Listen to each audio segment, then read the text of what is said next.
എടാ നീ എന്താടാ ഇവളുമായിട്ട്? ഈ വീട്ടിലെ മരുമോളല്ലേ, മൂത്ത മരുമോള്. എന്നെ പോലെ തന്നെ ഈ വീട്ടിലിപ്പോ ഇയാൾക്കും അവകാശമുണ്ട്. അതുകൊണ്ട് എനിക്കിപ്പം വരണമെന്ന് പറഞ്ഞു കഴിഞ്ഞാ വരണ്ടെന്ന് എനിക്ക് പറയാൻ പറ്റുമോ? അപ്പൊ ഇവളെ കാണാനാണോ നീ പോയത്? അല്ലാതെ ജർമ്മനിയിൽ നിന്ന് വന്ന നിന്റെ കൂട്ടുകാരന്റെ വീട്ടിലേക്കല്ല.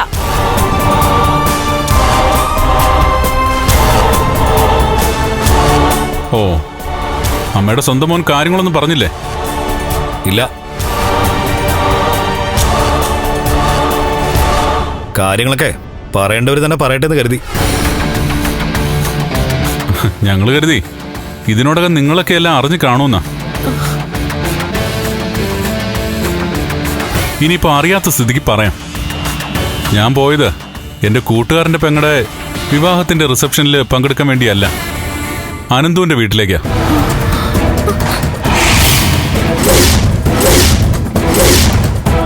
എന്റെ ഭാര്യയെ കാണാൻ.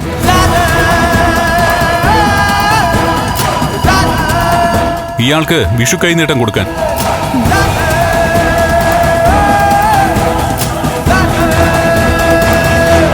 കണ്ണേട്ടൻ എന്തൊക്കെയാ പറയുന്നേ? ഇവൾക്ക് എന്തിനാ കണ്ണേട്ടൻ വിഷു കൈനീട്ടം കൊടുക്കുന്നേ? എടാ മോള് ചോദിച്ചത് കേട്ടില്ലടാ. ഇവളുടെ വയറ്റിൽ കിടക്കുന്ന കുഞ്ഞു പോലും നിന്റേതല്ല. അപ്പൊ ഇവൾക്ക് വിഷുക്കൈ നീട്ടം കൊടുക്കേണ്ടതേ ആ കുഞ്ഞിന്റെ അച്ഛനല്ലേ? ആ കുഞ്ഞിന്റെ അച്ഛൻ തന്നെയാ ഇയാൾക്ക് വിഷു കൈനീട്ടം കൊടുത്തത്.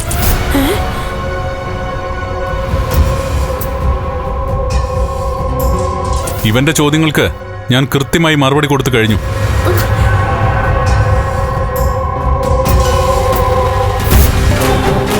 ഇവനത് നിങ്ങളോട് പറഞ്ഞിരുന്നെങ്കിൽ ഇപ്പൊ ഇങ്ങനൊരു ചോദ്യത്തിന്റെ ആവശ്യം വരില്ലായിരുന്നു.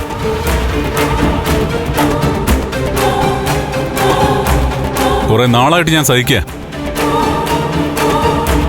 ഇയാളുടെ വയറ്റിൽ കിടക്കുന്ന കുഞ്ഞിന് എത്ര അച്ഛന്മാരുണ്ടായി? എത്ര പേരുകൾ നിങ്ങൾ എന്നോടും ഇയാളോടും പറഞ്ഞു. കേട്ട് കേട്ട് ചെവി തഴമ്പിച്ചു. എന്നിട്ട് ഒന്നും പറയാതിരുന്നത് ആരോഗ്യത്തോടെയുള്ള ഒരു കുഞ്ഞ് ഞങ്ങൾക്ക് ജനിക്കാൻ വേണ്ടിയിട്ടാ. ഞങ്ങൾക്കോ? എടാ വീൽ ചെയറിൽ ഇരിക്കുന്ന നിനക്ക് എങ്ങനെയാടാ കുട്ടികൾ ഉണ്ടാവുന്നേ? വീൽ ചെയറിൽ ഇരിക്കുന്ന ആളുകൾക്ക് കുട്ടികൾ ഉണ്ടാവാൻ പാടില്ലെന്നുണ്ടോ? ഇവളെ രക്ഷിക്കാൻ വേണ്ടി നിങ്ങൾ കള്ളം പറയാ? ഒരിക്കലും അല്ല. IVF എന്ന് പറയുന്ന ഒരു ട്രീറ്റ്മെന്റ് ഉണ്ട്. അതേപ്പറ്റി ചിലപ്പോ അമ്മയ്ക്ക് അറിയില്ലായിരിക്കും. എന്നാ നീ അതേപ്പറ്റി കേട്ടിട്ടുണ്ടാവൂ. ആ ചികിത്സയിലൂടെയാ ഇയാൾ അമ്മയാകാൻ പോകുന്നേ.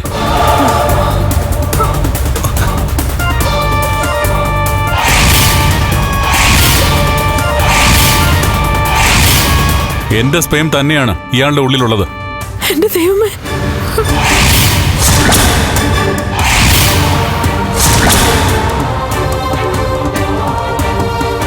അത് എനിക്കും ഇയാൾക്കും ഞങ്ങളെ സ്നേഹിക്കുന്നവർക്കും അറിയാവുന്ന സത്യമാണ്.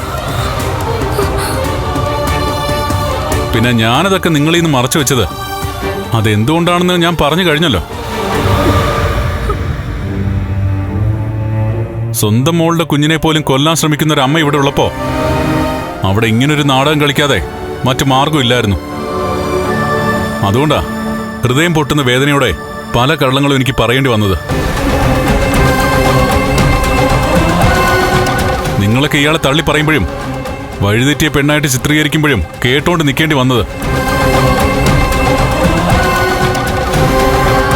ഇനി ആരെ എനിക്കൊന്നും ബോധിപ്പിക്കാനില്ല.